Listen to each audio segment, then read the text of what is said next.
আসসালামু আলাইকুম, আমি তাসনিম। আজকে একটা বিগিনার টাইপের মেকআপ লুক নিয়ে আসলাম। আমি ফার্স্টে আমার আউটার সাইড দিয়ে টিপ লাগিয়ে নিয়েছি। তারপর আমার পছন্দের ইভালি ফাউন্ডেশনটা দিয়ে আমি আমার বেস ক্রিয়েট করে নিচ্ছি। কারণ ইভালি ফাউন্ডেশনটা এত ভালো, মানে হচ্ছে এত ম্যাট ফর্মুলার একটা ফাউন্ডেশন। এটাকে অ্যাজ আ কনসিলারও ইউজ করা যায়, কোনো প্রবলেম হয় না, ইজিলি ব্লেন্ডিং করা যায়। কিন্তু অবশ্যই অ্যাপ্লাই করার পরেই ব্লেন্ড করতে হবে। এখন আমি আমার আউটার সাইড থেকে টেপের উপর দিয়ে আইশ্যাডো ব্লেন্ড করছি। যখন আমরা শেডটাকে পিক করবো প্যালেট থেকে ব্রাশের থ্রুতে, তখন আমাদের খেয়াল রাখতে হবে আমাদের ব্রাশের মধ্যে যেন এক্সট্রা পাউডার না থাকে। যদি আমাদের ব্রাশের মধ্যে এক্সট্রা পাউডার থাকে তাহলে হচ্ছে ঠিক করে ব্লেন্ড হবে না।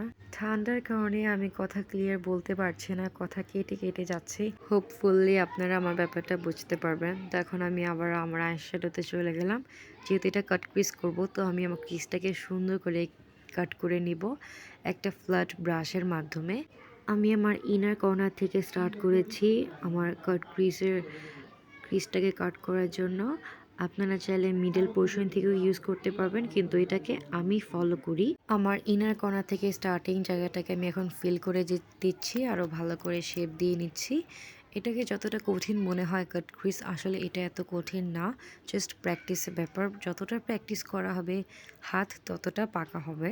তার জন্য আমাদের সবাইকে বেশি বেশি করে প্র্যাকটিস করতে হবে। এখন আমি একটা শিমার পিক করে নিচ্ছি, যেটা আমি আমার আইশ্যাডোর আউটার সাইড থেকে ব্লেন্ড করে স্টার্ট করেছি। এটা সুন্দর করে ব্লেন্ড করে নিতে হবে ভালো করে। আমি আগেও বলেছি, এখনও বলছি, ব্লেন্ডিং অনেক বেশি ইম্পর্ট্যান্ট। আমি ক্লোজ করে দেখাচ্ছি কিভাবে আমি আউটার সাইড থেকে ব্লেন্ড করলাম। এটা ছোট্ট একটা ব্রাশ নিয়ে আমি করেছি। আসলে এই ব্রাশটার, এটা কোনো ব্র্যান্ডেড না। আমি ইনশাল্লাহ একটা ভিডিও করব যেখানে আমি আমার ব্রাশগুলো দেখাবো। আমার একটা লাইটার শেড নিচ্ছি। আমি যেই শিমারটা ইউজ করেছি তার থেকে লাইট একটু গোল্ডেন টাইপের, ওইটা আমি ইনার কর্নার দিয়ে ব্লেন্ড করব। এখন হয়ে গেল, আমি আমার টেপটা উঠিয়ে ফেলছি। কত ইজিলি আমি আইশ্যাডো লুকটা করে ফেললাম, কতটা গর্জিয়াস লাগছে। আমি সরি, আমি ফাউন্ডেশনের পার্টটা আমি ক্লিক করতে পারি নাই। আমার ব্লাশ অ্যাপ্লাই করাও শেষ। এখন আমি আমার ইনার কর্নারতে একটু হাইলাইটার দিয়ে মাস্কারা করে নিচ্ছি। মাস্কারা কিন্তু দেওয়াটা অনেক দরকার। অ্যান্ড এটা হচ্ছে আমার ফেভারিট পার্ট, হাইলাইটার অ্যাপ্লাইং করা। হাইলাইটার আমার এত বেশি পছন্দের। আমি কিন্তু হাইলাইটার অ্যাপ্লাই করার আগে সেটিং স্প্রে ইউজ করে নিয়েছি। তো আপনারাও কিন্তু হাইলাইটার ইউজ করার আগে সেটিং স্প্রে দিতে ভুলবেন না। এখন আমি একটা রেড লিপ লাইনার দিয়ে আমি লিপটাকে ড্র করে নিচ্ছি।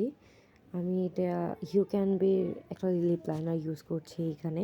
এই লিপ লাইনারটাকে আমি ওমরের মতন করে নিব, কিন্তু লিপস্টিকটা অবশ্যই ইনশাল্লাহ আজকে পিঙ্কিশ টাইপ হবে। লিপ লাইনার দিয়ে আমি হালকা ব্লেন্ড করে নিলাম। এই হচ্ছে আমার ফাইনাল। আপনাদের কাছে আমার এই মেকআপ লুকটা কেমন লেগেছে অবশ্যই আমাকে জানাতে ভুলবেন না। যদি কোনো ধরনের প্রশ্ন থাকে আমাকে কমেন্ট করবেন, ইনশাল্লাহ আমি আপনাদের রিপ্লাই দিব। আপনি যদি আমার চ্যানেলে নতুন হয়ে থাকেন, আমার চ্যানেলটিকে সাবস্ক্রাইব করে পাশে থাকতে ভুলবেন না। ইনশাল্লাহ আপনাদের সাথে আবারও দেখা হবে। আল্লাহ হাফেজ।